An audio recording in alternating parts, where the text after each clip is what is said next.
question is, a signal is wanting to be generated not when price crosses down, but when price crosses back up, right?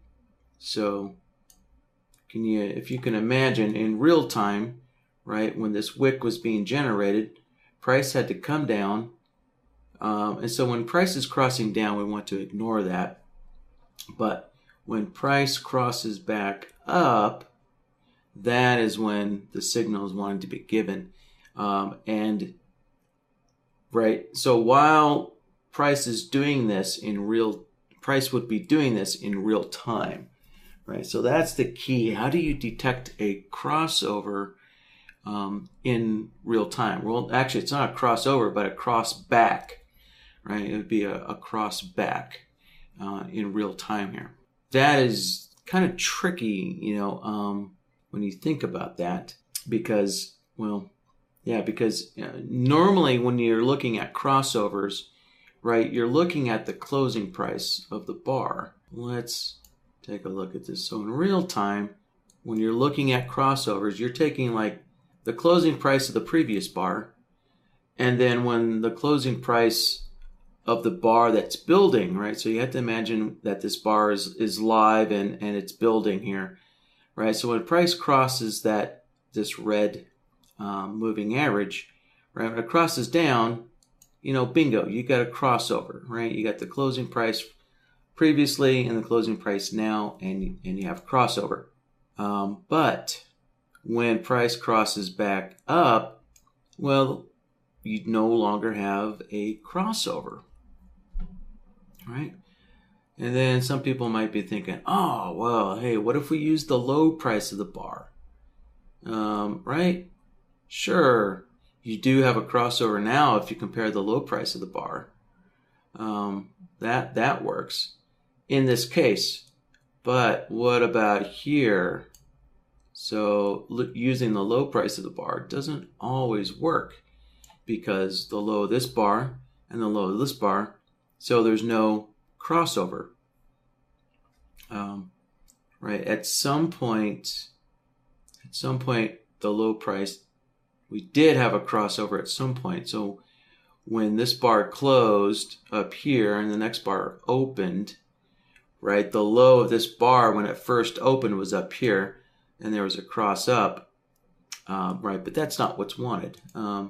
What's wanted is when the real-time market price comes down and then crosses back up. Right? So even looking at that doesn't work, right? So you can see that there are kind of some tough mechanics involved here in understanding exactly what you're seeing when price is crossing down and crossing up. So what you're really looking at in real time is you're looking at the close of the bar crossing down and then crossing back up. So, but there is a way to do this though, and we'll show you how. So let me kind of explain what we're going to be using here. In the case of, so this would be like a situation, I guess, for a long cross back up, right? So the idea would be, let's say maybe you're using this to detect a specific, a bounce trade, right? So if you're looking for a bounce trade, right, you'd be looking for price to cross down and then wait for price to cross back up, instead of just taking the cross down as your bounce trade, wait for the price to come back up, right? So so that would be the logic for this being a long signal here. So back to what specific prices of this bar are we looking at to detect a cross back up, and so what we would look at is we'd monitor the low price of the bar. So as long as the low of the bar is below our moving average, well, we know that price had crossed down at least, right? So that's the first part, is we know that price has crossed down. Now we just need a mechanism to detect when price moves back up, right, and then does that cross up that we're interested in.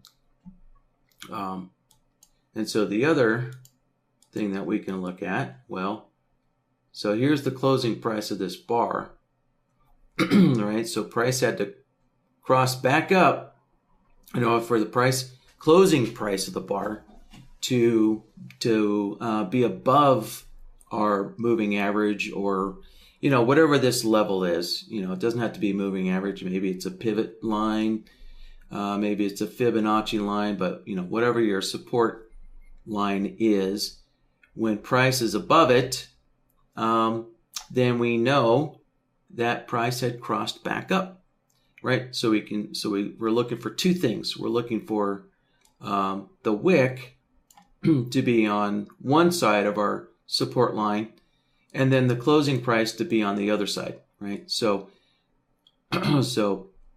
when this low is below our line, right, that's detected, that's known, and that's held on to. And then as soon as price goes above our support line, bingo, that's the instance at which we get the cross up. And that's what we're looking for. So with that, now to do things in real time, we do have to change a NinjaTrader setting. So we're going to have to go into the indicator list here, find BloodHound, and we need to take this NinjaTrader setting, calculate on bar close, and set this to false, right? So think about this. It says calculate on bar close. Well, if we're looking for a cross in real time, we can't wait for the bar to close. We want to know instantly when that cross back occurs. So we're going to set this to false. So this allows your indicator to calculate on every incoming tick.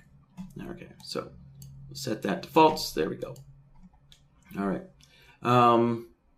And let's take a look at where things are right now. Let's see. All right, I'm going to need to change my data feeds here, so that way I can control the cross down and cross back up.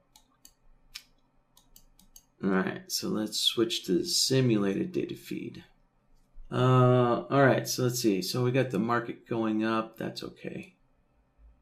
I just don't want the market to cross our EMA, not yet. So, and let's also switch our EMA to calculate on bar close, right? Because we can't see the EMA on the building bar right now. So let's set that to false. Set that to false. There we go. Okay, now we can see our EMA on the building bar here. And also, one more thing. Let's put the bar timer on here. All right, there. That'll help. All right, so let's get BloodHound open and start building here. So let's go back a few bars. Let's find a spot to work on here. So I'm looking for bars like this, right, where the wick has crossed our EMA. There. All right, so with BloodHound, let's see. First thing you'll want to do is put a file name in there. So let's put today's date in here.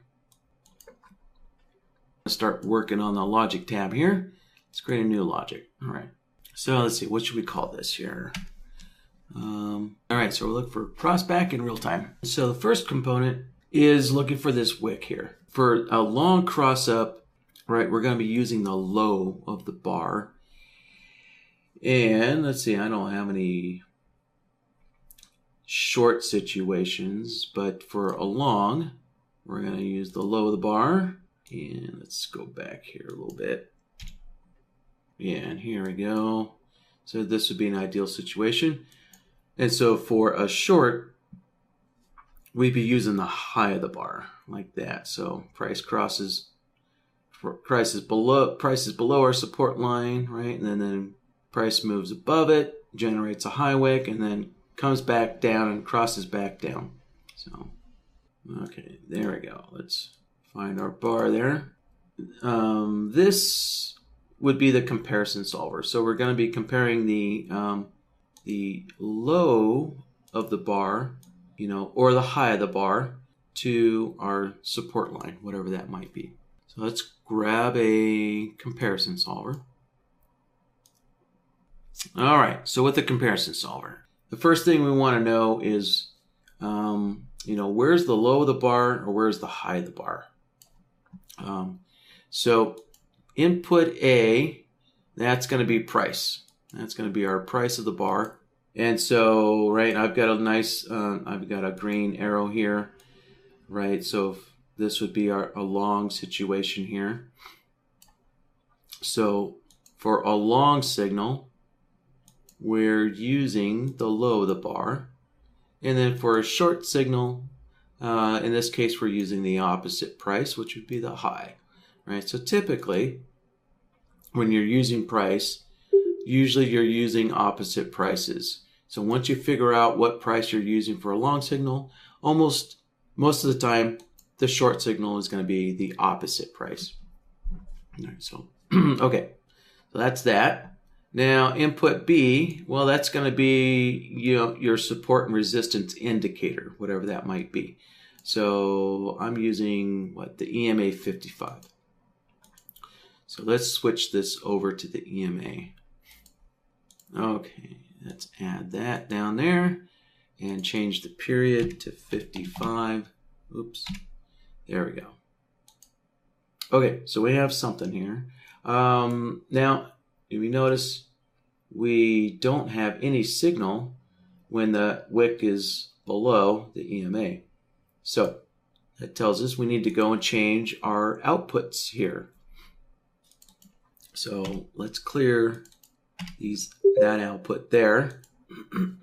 Try the opposite output. Bingo, there we go.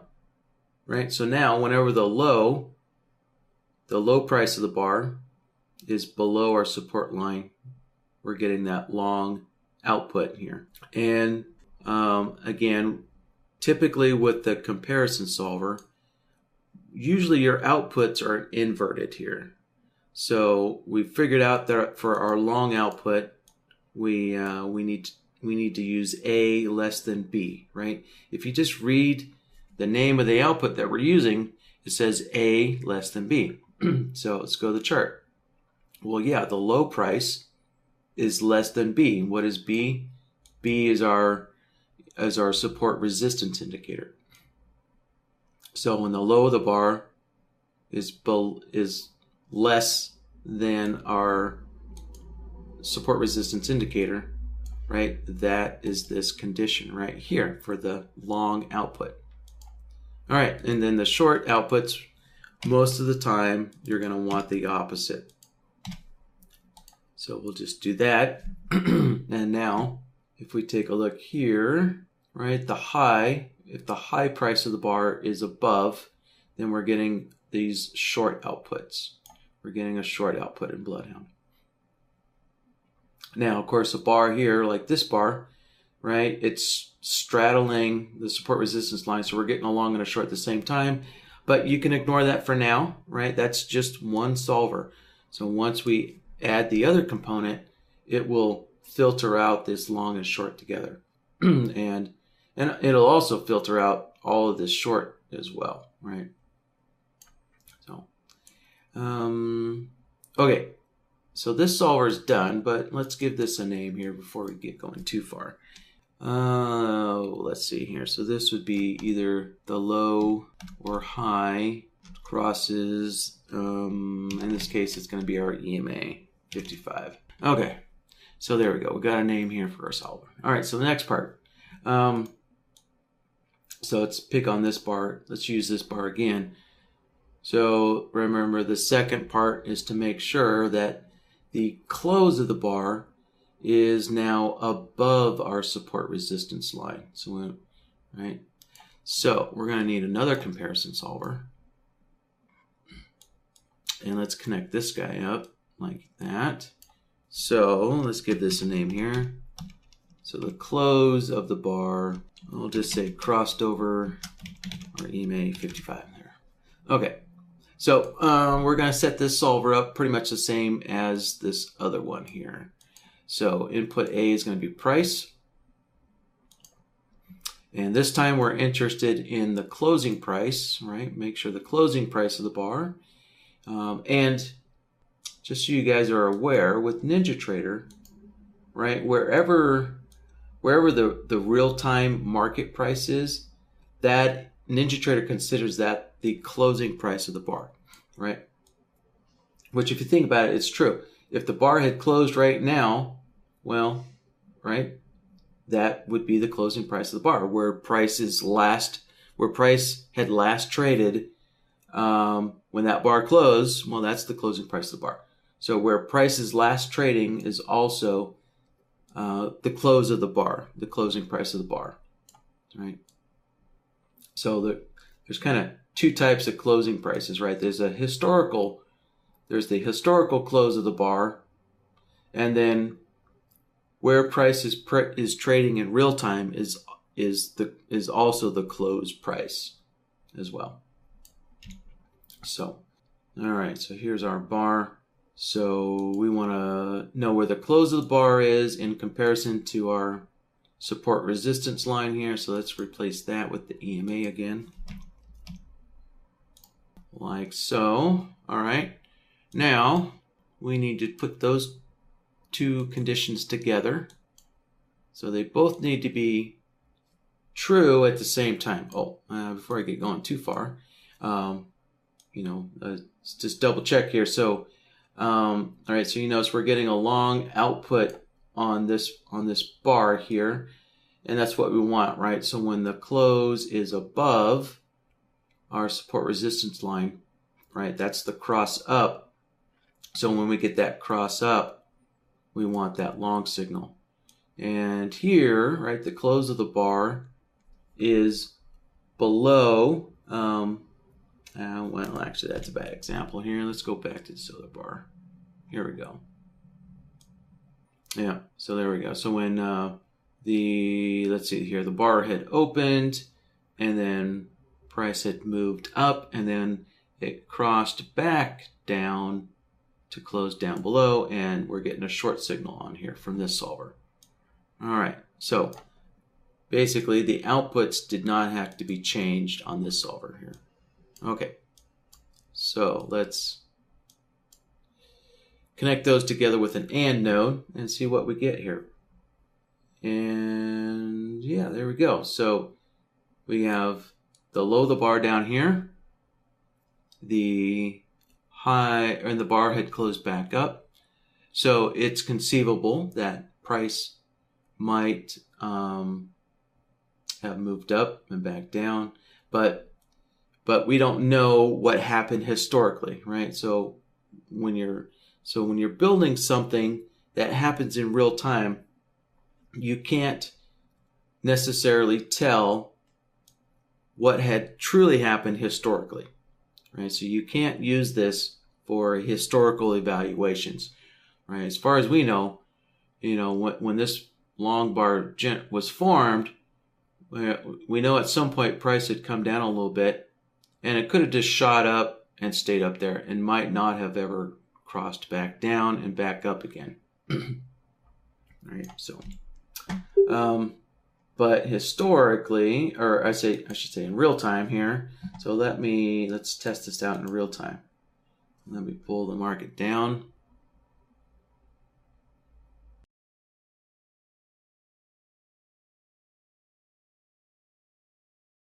All right, so what we're looking for, right, is the cross down, and we don't want any kind of signal when price crosses down. Oh, and look at that, we do have a signal. So we need to filter this out somehow.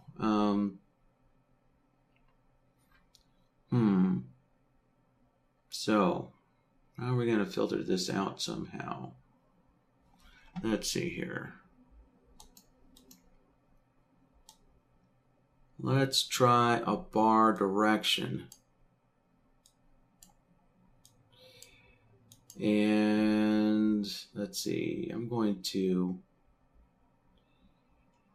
invert this bar direction, right? Because in this situation, we are looking for a long signal here. Oh, let me move the market back up here.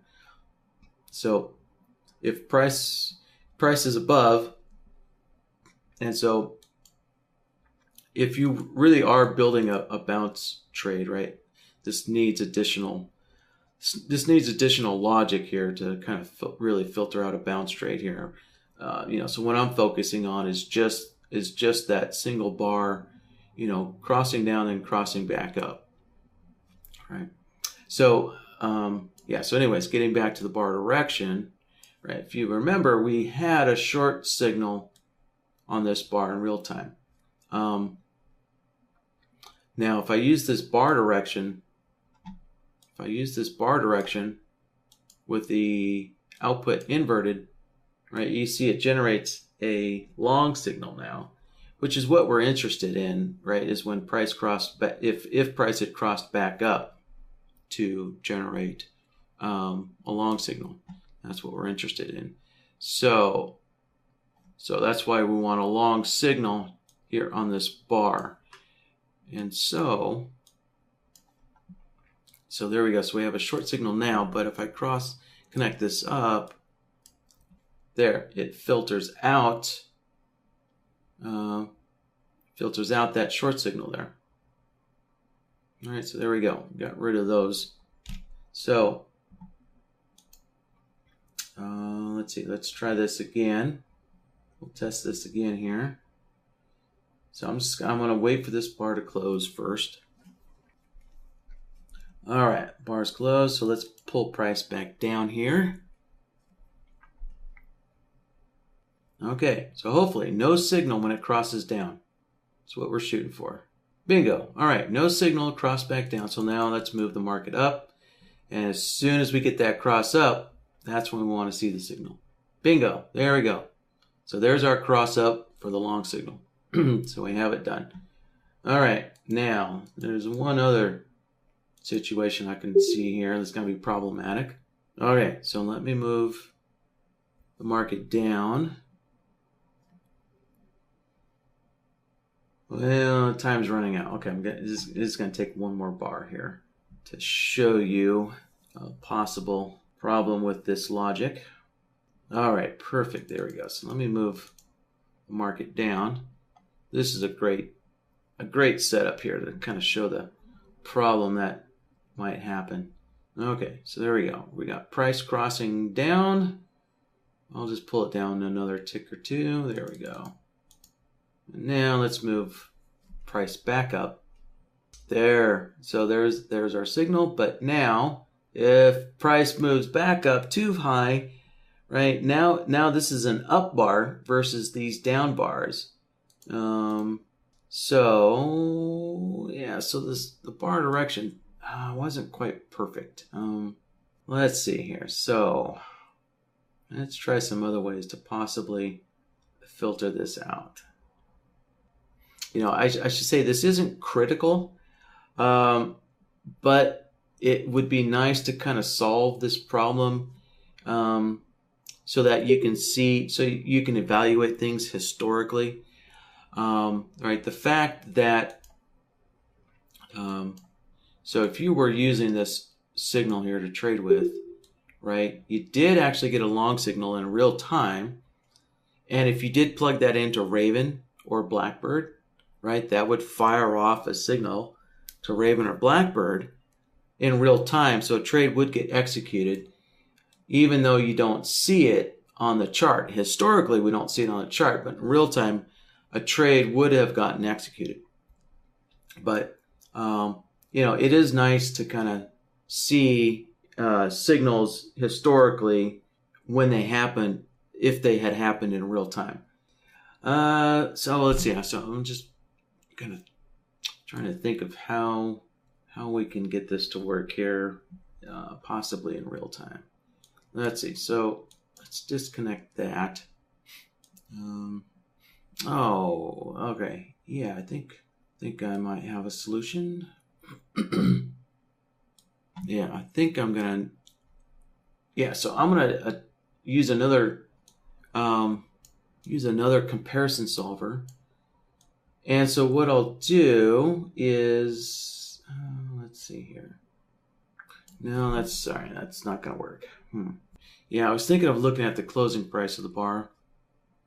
And if the close of the bar was below, then generate a long signal. But of course, that would interfere with the short signals here. Let's see. Maybe we can look at the open of the bar. Yeah, let's look at the open of the bar. So, yeah, we know here. So the open of the bar is right there. So the open of this bar is up here, is above our support resistance line. The open of this bar is above our support resistance line. And the open of this bar is above our support resistance line. However, look at this bar where we have a short, right? So this was an incorrect short here. And this, I'd consider this a incorrect long signal on this bar here, right? So these two bars are kind of incorrect. But look at the open. If we look at the open, right, the open's up there, and the open of the bar is down there. So the open of the bar is on the wrong side of our moving average. So there, looking at the open price of the bar should help us filter out these two bars. So let's grab a comparison solver. And actually, let's plug it in there. All right, so this is going to be the open. Yeah, so the open needs to be above or below our EMA. All right, so input A, that's going to be price again. So let's set that to price. Now this time we're comparing the open price. There we go. There's the open, and there's the open. And once again, let's plug in our EMA 55. There it is. Change the period. Call it good. All right. Yeah. So now, if you notice, remember on this down bar, right, we have a long signal generated from this new solver, right? And if we take a look at the AND node, actually, let's disconnect this guy here. Yeah. So remember, so the system as it was, right, it had a short and a long coming out, but this new solver, right, it's generating the opposite. It's generating a long and a short, right? So this long conflicts with the short that's being generated. So when you have conflicting outputs going into an AND node, there we go, and that cancels out that false short and long that we had there. And yeah, so here we go. So now these bars, right? Yeah, so for these bars, right, the open started up here, price came down, and then closed back up, and we have a long, right? Same thing here on all these bars. So actually, the bar opened there, price came down, crossed back up, and then our close is up here. So, yeah. So there you go. So now it works historically and in real time. So let's see. Let's take a look back here. Perfect. Right.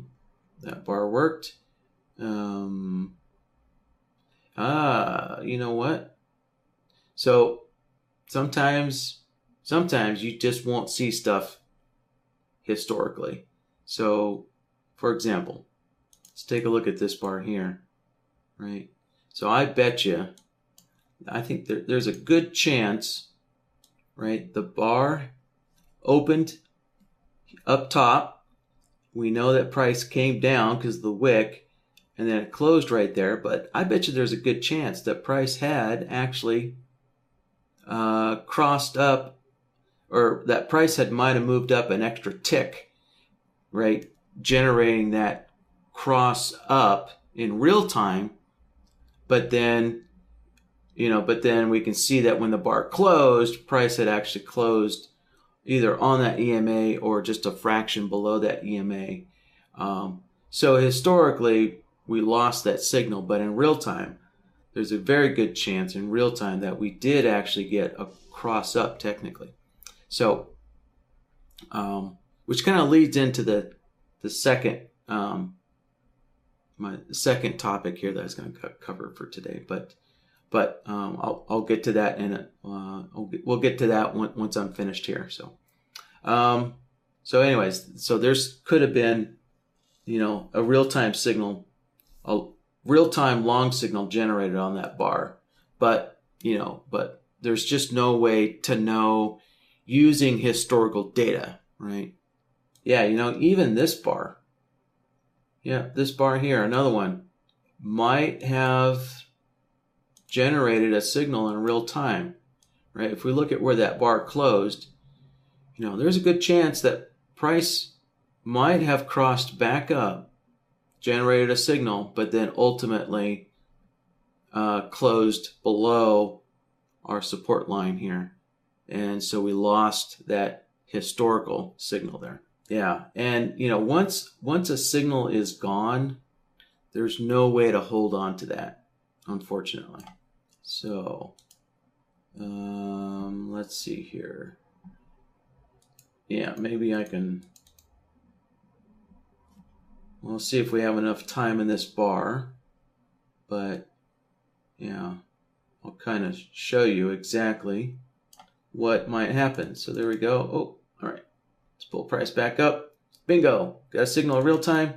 And then price comes back down. And unfortunately, there's no way to hold on to this real-time signal. Ah, shoot. I just missed it. Okay, we'll do it on this bar. Okay. So we have the cross down. Now let's generate the cross back up. All right, come on, market, move back up. There we go. Okay, there's our cross up. So we got our signal. But then if price comes back down again, right, so we have a long signal on this bar, and then we lose it, right? And then ultimately we lose it. That's just that's just one of the pros and cons. Well, in this case, the con of working with real-time price data. Yeah. And so my point was that unfortunately there's no way to hold on to that long signal that was generated, if it gets lost. What we see on the chart ultimately is the final result when the bar closes, right? You're not actually seeing any results that happened in real time. All right. Let's go back here. And yeah, so bingo, I wanted to take a look at this bar back here that I had pointed out. And yeah, so generated a short signal there. Great. Again, this bar, this bar could have generated a short signal in real time, right? So the bar opened up down here. We know that price obviously crossed up. And there's a very good chance that price might have crossed back down and generated that short cross down signal, but then ultimately closed back up and we lost the signal. All right, so I think that does it for this question.